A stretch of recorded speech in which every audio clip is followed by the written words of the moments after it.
జెరీ, నాకు ఈ జాబ్ చాలా ముఖ్యం. ఇటువంటి హోటల్లో ఎలుకుండడానికి వీల్లేదు.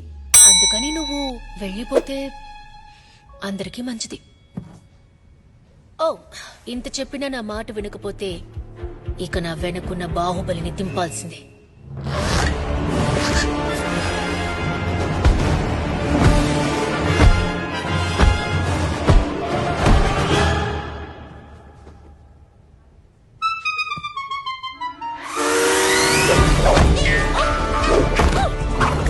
ఏం జరుగుతోంది?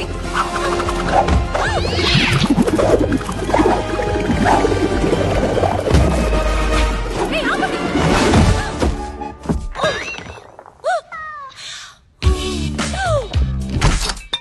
మా బాహుబలిని ఎలుక పిల్ల చెట్టుకు బాధగా అవకాశమే లేదు. తలుపు తెరు! తలుపు తెరు!